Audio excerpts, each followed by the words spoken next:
Welcome to Choice Classic Radio. Like us on Facebook, subscribe to us on YouTube, and help keep this show alive by donating at choiceclassicradio.com. For more of your favorite old-time radio shows, join us on our companion podcast, Choice Classic Radio, Mystery, Suspense, Dramas, and Horrors, where we bring to you the most mysterious tales that the golden age of radio had to offer. And now, with 116 episodes made, broadcasting from 1949 to 1953, we bring to you Richard Diamond, Private Detective.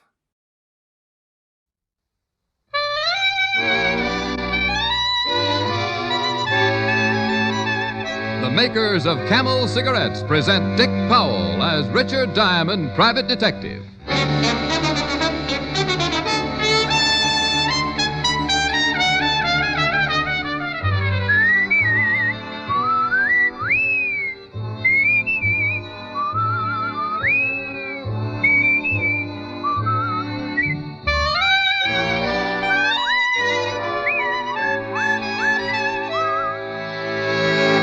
No other cigarette has Camel's rich, full flavor. No other cigarette gives you this convincing proof of mildness. In a coast-to-coast test, hundreds of people with normal throats smoked only Camels for 30 days. Noted throat specialists examine the throats of those smokers every week and reported not one single case of throat irritation due to smoking Camels. Make your own 30-day Camel test. Smoke only Camels for 30 days. See how well Camels agree with your throat, pack after pack, week after week.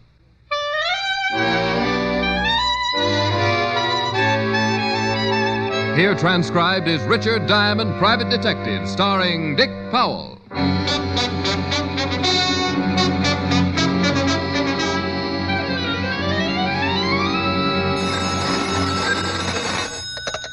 Diamond Detective Agency, your plight is our delight. Helen Asher speaking, a gal alone with just a phone. Oh, clever, Helen, clever. Thank you, sir. After all, you're not the only one who can make up corny slogans. Easy, girl. You're crowding me. Of course, I just might give up my slogans if you were on time for dinner tonight. Well, that's the deal. I can't stand competition. Seriously, Rick, I have a surprise for you tonight. Oh? You inviting a preacher for dinner, maybe? No, nothing like that. But I'm fixing the whole dinner myself, from soup to salad. Oh, great Scott. $4 million and she can cook, too. Well, you just remember to go easy on lunch. I want you to have an appetite by the time you get here. Helen, I couldn't think of eating anything that would spoil my appetite. Besides, the automat won't take slugs anymore. Well, I do believe little old me has a little old client. Must be mail. I don't hear your fangs clicking. Oh, dear, you're so astute. Bye. Bye. You, Diamond? That's right. Well, what do you know? Odds were 10 to 1 I'd find you in. You don't say. Yeah, now get your hat, pal. It's 45 puts the odds in my favor. Now get up. What are the odds on finding out what this is all about? 100 to 1 right now. You'll find out soon enough, though. Now come on. And Diamond, don't try no tricks. You do when it's even money, you'll be a dead man. Well, some people collect stamps. Me, I collect strange visitors. And the character who led me downstairs to his car was one of the strangest I'd seen all week. He wore a loud check vest, purple sports coat, and bright yellow slacks. And every time he opened his mouth, he gave odds on something or other. We drove through town, finally pulled up in front of a ritzy apartment house. He led me back to an apartment on the first floor. Hold it. This is it. Inside, Diamond. That's fair enough. Hey, Janet! Janet! I'm right here, Freddie. You don't have to... I told you it was 4 to 1. I could bring him here. Oh, you win the bet, Freddie. How, Mr. Diamond? Oh, hello. Fred, if you'd told me she was going to be here, you wouldn't have needed odds. Oh, that's very sweet. I'm a very sweet guy, especially with a gun in my back. Oh, you can put it away now, Freddie, and take a walk. I want to speak to Mr. Diamond alone. Oh. Freddie! Okay. Only the odds are 3 to 1 I should stick around. Mr. Diamond, I need your help. I suggested this to Freddie, and he said he'd bring you. I had no idea he'd force you to come. Well, skip the apologies, honey. Just why do you need my help? My name is Janet Collins. My brother is Bert Collins. Does that name mean anything to you? Well, all depends. There was a Bert Collins sentenced to the electric chair a few months ago. Same one? Yes, but he isn't guilty, Mr. Diamond. Bert was convicted of murdering a bookie, but he didn't. He tried to tell his story in court, but they wouldn't believe him. And I take it you want to tell me his story now. Exactly. Well, I'm listening. Bert went into the pool room to see this bookie about a loan. While he was talking to him, a stranger came in and shot the bookie. Said something about getting even. And the stranger dropped the gun and ran. And, what did Bert do all this time? Well, he was stunned. He bent over the body and picked up the gun just as the police rushed in. It looked like he did it. Only he's innocent, Mr. Diamond. Honey, as I remember it, your brother had a fair trial. 12 men disagree with you about his guilt. I know that. But there's one man who can prove he told the truth. No? Well, keep talking. There was a witness to the murder. A little racketeer named Tony Garrabaldi was in the pool room when it happened. He saw the stranger come in and kill the bookie. Why didn't this come out at the trial? Because we couldn't find Tony. We? Freddie, Bert's lawyer, and myself. We have witnesses who swear they saw Tony enter the pool room and rush out after the shooting. But you haven't got Tony. No, and he's the only one who can prove Bert is innocent. Unless we find Tony by tomorrow, it'll be too late. Please take the case, Mr. Diamond. Find Tony Garrabaldi. Well, I can give it a try. This is a big city, though. Tony could be hiding anywhere. I know it's a hard job, but I'll pay the usual fee, and I'll be very grateful, Mr. Diamond. Very grateful. Mm-hmm. Well, save the gratitude for later, dear. After we find Tony Garrabaldi. Oh, Diamond. A pretty face, a sob story, and you get into the screwiest cases. Find a cheap racketeer out of 7 million people. I wonder what kind of odds Freddie would have given me on that. I caught a cab back to my office, picked up my card, then drove down to the 5th Precinct. I was hoping Lieutenant Walt Levinson could give me some lead on Tony Garrabaldi. Oh, good morning, Mr. Diamond. Mr. Diamond? Wow, so formal. New policy. Commissioner decided we were getting too lax here at the 5th Precinct. Henceforth, we are to treat visitors with dignity and respect. You don't say. Yeah, and stop grinning. What do you want down here, anyway? Oh, I'm working on a case. You remember Bert Collins? And how? Grilled him after he was arrested. Tough boy. Mm-hmm. Well, I'm working to spring him. Yeah, he was one of the... What? Are you crazy? Collins gets the chair tomorrow night. I know, but his sister says he's innocent. And you believed her? I don't know.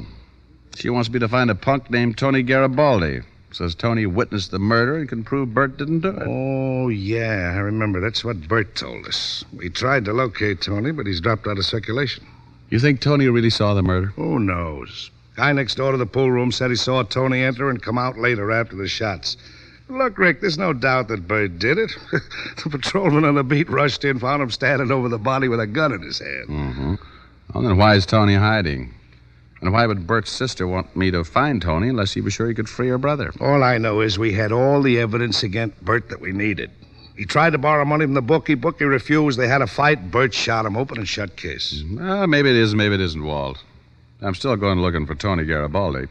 Any leads on him? Nah, I'm afraid not. Chances are some of the petty rackets might know where he is. Tony's worked all the cheap rackets, got a lot of friends. Well, I guess I start covering the petty rackets then, huh? Yeah, good luck, Rick. If Bert is innocent, I'd hate to see him burn. Well, if I find Tony, I'll bring him into you here. I'm glad you said if. If you find Tony and if he can clear Bert Collins. That's right, Fatty. If. New York is a big city, and like any big city, it has a lot of rackets. Everything from fake panhandlers to phony insurance salesmen. But someone in these rackets might know where I could find Tony Garrabaldi. So I began checking. One racket after another, charity rackets, used car rackets, everything. Yeah, a lot of people knew Tony, but they hadn't seen him in months, or so they said. It was late afternoon by the time I pulled up in front of Sneezy Williams' apartment. A few years back, Sneezy had organized every pickpocket in town, formed a sort of a union. There was a chance he might know Tony's whereabouts. I got out of my car and started for his apartment. Don't turn around, Diamond. Well, it couldn't be your finger sticking in my back, could it, friend? No, it couldn't be. Walk toward that alley, Diamond, or I'll put a hole right through you. That's a pleasant thought. Now, pal, if this is a stick-up, you're in for a disappointment. The only green stuff in my wallet is moss. Shut up and don't turn around. That's far enough. Diamond, I hear you've been looking for me. Oh, you're Garrabaldi? Shut up. I'll do the talking, Diamond. I don't know what your angle is in this or why you're after me, but I want you to lay off. Well, why are you hiding, Tony? What are you afraid of? Never mind that. Now, look, I've heard you're a right guy. I hate to do this, but you got to understand I'm not kidding. Keep away from me, or next time you won't get off so easy. Tony, listen to me.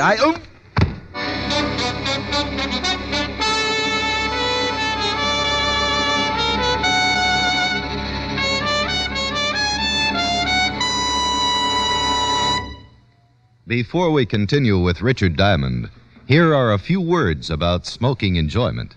Listen to this report by leading throat specialists. After making more than 2,000 weekly examinations of hundreds of smokers from coast to coast, smokers with normal throats who smoked only Camels for 30 days, noted throat specialists reported Not one single case of throat irritation due to smoking Camels. that's proof of mildness, proof offered by no other cigarette. Start your own 30-day Camel test. Smoke only Camels for the next 30 days. You'll soon see how mild, how flavorful, how thoroughly enjoyable a cigarette can be. You'll see how well Camels agree with your throat. Pack after pack, week after week. How mild, how mild can a cigarette be? Make the Camel 30-day test and you'll see. Smoke Camels and see. And now, back to Richard Diamond, Private Detective, starring Dick Powell.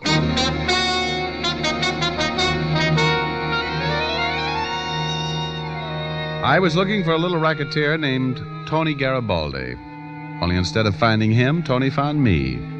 And he left a bump on my head as a not-too-gentle reminder that he didn't appreciate me searching for him. But now I was even more determined to find him for two good reasons. One, he might save Bert Collins from the chair. And two, I wanted to repay him for that crack on the head with interest. After I'd come to in the alley, I went to a cafe on the corner, smoked 4 Camels, had 2 cups of coffee, and washed my face. I felt much better as I walked back up the street to Sneezy Williams' apartment. I climbed the stairs and knocked on Sneezy's door. When the door opened, Sneezy stood there, his face screwed up like he'd just bitten into an unripe persimmon, then... Relief spread over his pudgy features, and he held out his hand. Ricky Diamond. Long time no see. How are you, Sneezy? Bad, Ricky. Awful bad. Come on in. Well, thanks. Ooh, what's that smell? Fumes. For my vaporizer over there on the table. I gotta breathe them. It clears up my head. Oh. I hear you've gone up in the world, Sneezy. Pickpocket union, huh? Diamond, please don't use that word pickpocket. In the trade, we call them cannons. Oh, well, I'm sorry. I didn't mean to be disrespectful. A common mistake. Yeah, I organize the boys. It keeps them out of each other's territory, and I get a percentage of all their takes. Well, that explains the fancy apartment. Uh-huh. Only what good's dough when you're a sick man like me? I got a cold all year round. I've been under a mustard plaster so long I feel like a hot dog. What brings you here, Ricky? I'm looking for a man, Sneezy. Thought you might know where I could find him. Well, it all depends. Come on, let's sit over here by the vaporizer. I gotta sniff those fumes. Who you after, Rick? Guy by the name of Tony Garrabaldi. Tony, huh? You know him? Oh, sure. Worked for me a few years back. I haven't seen him lately, though. Where was he living when you knew him, Sneezy? Now, let's see. Excuse me a sec. Ooh, them fumes feel good. About Tony. Huh? Oh, yeah. I should know it. Sure. He lived with his mother. Yeah, that's a nice old lady. I've been over there a few times. Over where, Sneezy? What's the address? The address? Ooh, them fumes. You know, these vaporizers come pretty high these days. This one set me back $10. All right, Sneezy. Here's $10. Vicky, you are a kindred soul. Just make with the address, Sneezy. Yeah, the old lady runs a dry cleaning shop over on 79th and 3rd. Right on the corner. You can't miss it. No. Ooh, them foo. Ooh, ooh, ooh. Gesundheit. That last one must have registered on the Caltech seismograph. I left Sneezy with another Gesundheit and went out the door before he blew me out. Then I went to my car, drove across town to the cleaning shop on 79th and 3rd. Inside, I found a tired-looking old lady marking clothes. Yes? You have come for clothes? No, Mrs. Garrabaldi, I'm looking for your son. Tony? Tony. What is it you want with him? I'd like to talk to her. You're from the police? Well, indirectly, yes. Go away. Now, Mrs. Garrabaldi... Go away. You're not dressed like a policeman. You're not from the police. You wish to harm my Tony. Go away. Mrs. Garrabaldi, your son's in a lot of trouble. He might be able to save an innocent man from dying. I intend to find him. Tony is in trouble, yes, I know. He comes here months ago, tells me he must hide. He does not tell me why. Why must Tony hide from men like you? Why? Your son witnessed a murder. This is a crime? No, but Tony ran away. Now, if he tells what he really saw, perhaps an innocent man will go free. Tony is a good boy. He would not wish harm to innocent man. Perhaps Tony's afraid, Mrs. Garrabaldi. Afraid some harm will come to him if he tells the truth. Is this true? No, the police will protect your son. But they can't protect him if they don't know where he is. He's in more danger now. How do I know you speak the truth? You're not from the police. I know you're not harmed Tony yourself. You can check with the police. Lieutenant Levinson, 5th Precinct. He'll vouch for me. Oh, I do not know. You would not tell me to check unless you spoke the truth. But I do not know. Where's Tony living, Mrs. Garrabaldi? Tony says I'm not to tell anyone. Your son's afraid. People in fear don't think clearly. Now, where's Tony? Tony is a good boy. There's no good he must hide. Where is he? Tony must hide no more. Tony must tell the truth. If I do wrong, may I be forgiven, but I will tell you where Tony hides. Mrs. Garrabaldi wrote the address on a slip of paper. I called Janet Collins and asked her to meet me at Tony's hideout. Together, we might be able to persuade him to tell the truth about the murder. When I got to Tony's rooming house, Janet hadn't arrived yet, so I went up alone. And after 5 flights, I didn't bother to knock. What? Hello, Tony. Diamonds. Yeah. Now, punk, we'll have a little talk. You get out of here. Leave me alone. Now, stay right there, Tony. I've got the gun this time. And I'm itching to pay you back for that wallop in the alley. I had to do that, Diamond. You don't understand. Well, then suppose you enlighten me. Who are you hiding from? You know as well as I do. They hired you to find me, didn't they? It all depends. Who do you mean by they? Colin's sister Janet and that Freddie character. They hired you, didn't they? That's right. To find a chicken-hearted punk who might be able to save Bert Collins from the chair. You're quite a guy, Tony. Let Bert die because you're afraid you'll risk your own neck. Oh, come off it, Mr. Diamond. You must know why they want me. Sure, I was in the pool room the night of the murder. That's why I gotta hide. I don't follow you, Tony. Now, who was it you saw? You're trying to tell me you don't know. I never ask questions if I know the answers. Okay, then, here's your answer. Sure, I seen the killer. It was Bert Collins. What? I was at a back table. Bert come in. He didn't see me. And after the shots, I got out of there fast. Ah, you're lying, Tony. Why are you hiding if Bert really did it? He's been convicted. He can't harm you. No, but his sister and that Freddie guy can. After the murder, they got in touch with me. Told me I had to swear I saw a stranger come in and kill the bookie. They told me I had to swear Bert didn't do it. So that's why you ran? Sure, I didn't want to get in trouble with the law. But if I didn't lie, I'd be killed, so I hid out. Well, Tony, if what you say is true, I'm the biggest stoop in town. You gotta believe me, Mr. Diamond. I swear I tell the truth. And please don't tell them where I'm hiding, please. It's too late for that, Tony. They already know. What? Yeah, come on. Let's get out of here. We'll get you to a safer place, then we'll have to... Hold it right there, kiddies. Odds of 5 to 1, I'll pull a trigger. Well. Yellow vest, purple sports coat, and gray gun.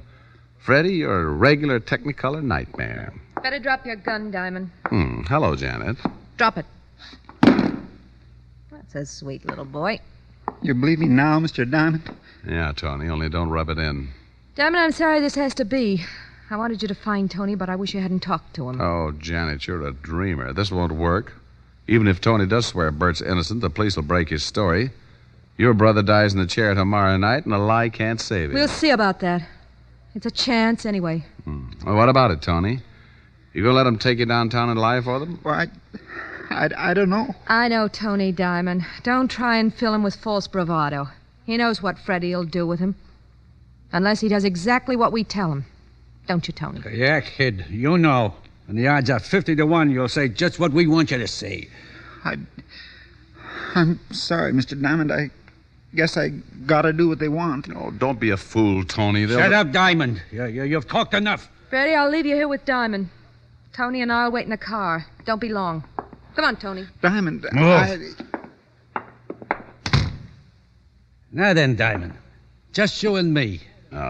You make the most brilliant statements, Freddie. Yeah, and the odds are... Hey, keep your hands out of your pocket. Oh, take it easy, Freddie. There couldn't be a gun in this pocket. Just got a $50. See? What's the idea? Well, Freddie, old boy, the way I see it, I'm about to be shot. That's even money, all right. Well, I can't figure out whether to die a hero trying to rush you or just stand here and wait for you to shoot. Huh? Now, either way, I die, so I might as well decide which way I want it. Thought I might flip a coin. The Diamond, you must be a little off, huh? Freddie, I didn't admit it before, but you see, I'm crazy about gambling, too, just like you. Yeah? Sure. You can appreciate a sportsman wanting to go out like this, to die on a gamble. I don't know. Oh, Freddie, relax. Either way, I die. Now, I'll flip the coin 2 out of 3. Heads, I die rushing you. Tails, I wait for you to shoot. It is sort of interesting. Well, here we go. Up. There. Tails. Oh, you're right. 2 out of 3. Up. What is it? Heads. Well, go on. This one tells the tale. Yeah, Freddie, this one tells the tale. I held the coin against my thumb. Freddie was interested now. He was the type who liked any kind of a bet, and in this one, the odds were all in his favor. But I always did like long shots. I flipped the coin high. Only this time, I didn't catch it. I let it fall to the floor, and Freddie's eyes followed it. This was what I needed. I threw him off balance, and the gun went clattering to the floor. Then my right hand plowed into a yellow vest, and my left hand followed through. And that took care of Freddie. But there was still Janet outside with Tony in the car. I stripped Freddie of his purple sport coat, put it on, and went downstairs. Outside, I saw Janet and Tony in a blue sedan parked at the curb. I lowered my head and went around to Janet's side as fast as I could. Get in the other side, Freddie. Diamond. Now, take it easy, honey. Let me go. Let me go. Oh, just relax now. You'll go somewhere in a minute. Tony. Yeah? Run out the corner and get the cop on the beat to take care of our little friends, will you? And make it snappy. I got a date at 7 o'clock. I wonder how Helen will like me in a purple sport jacket.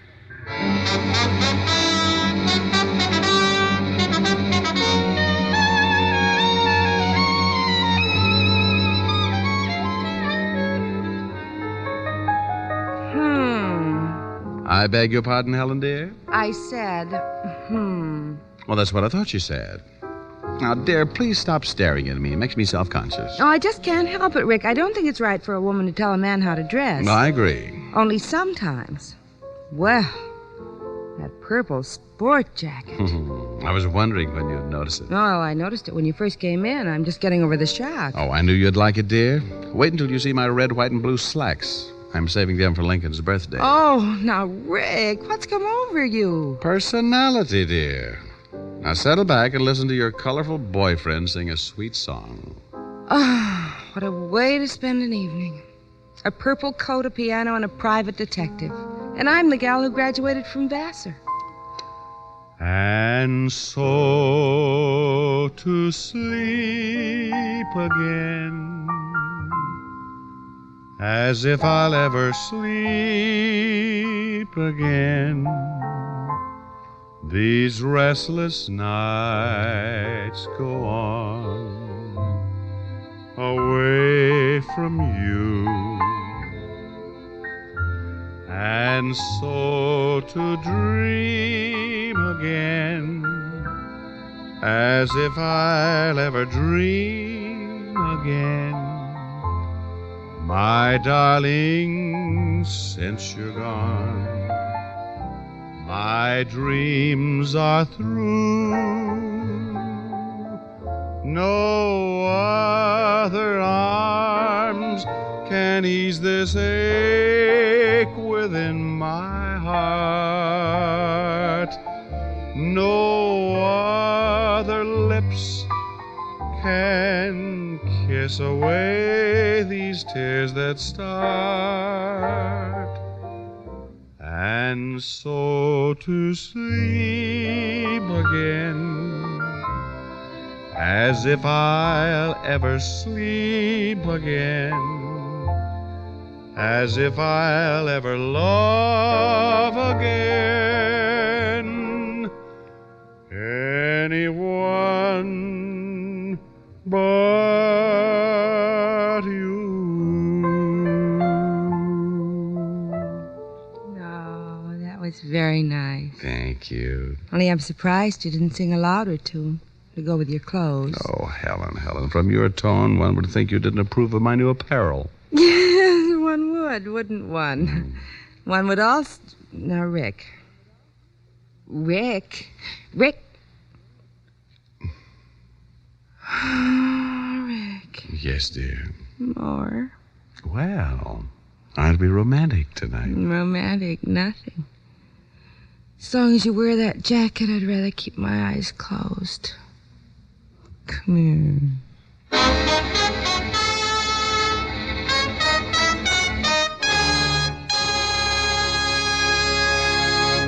Dick Powell will return in just a minute. What cigarette do you smoke, Doctor? When that question was asked of doctors from coast to coast, doctors in all branches of medicine, the brand name most was Camel. Why don't you smoke Camels, too?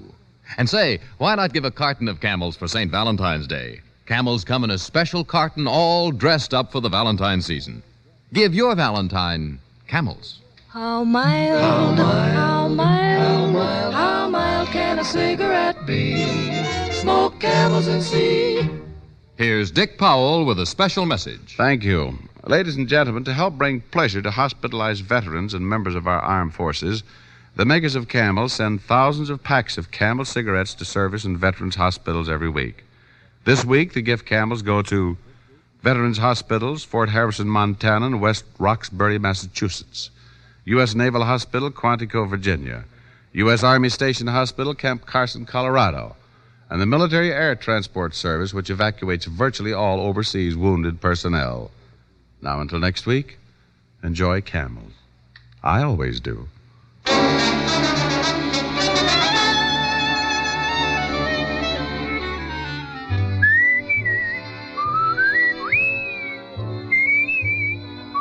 Tonight's transcribed adventure of Richard Diamond was written and directed by Dick Carr with music by Frank Worth.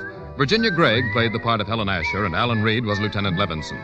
Others in the cast were Herb Butterfield, Gene Bates, and Parley Bear. Be sure to listen to another great Camel show, Vaughn Monroe and the Camel Caravan, every Saturday night. Want to know why you should pack your pipe with PA? The bite is out and the pleasure's in when you smoke Prince Albert. It's specially treated not to bite your tongue. The bite is out and the pleasure's in. So, if you smoke a pipe and want the fine flavor of choice tobacco with rich, natural tobacco fragrance, pack your pipe with Prince Albert, the national joy smoke.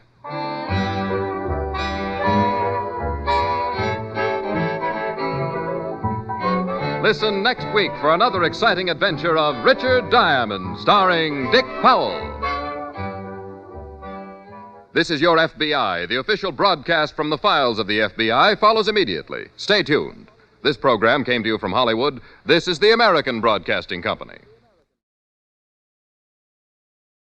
That concludes today's episode. We'd like to thank you and remind you to donate at choiceclassicradio.com. Remember, your donations make episodes like this possible.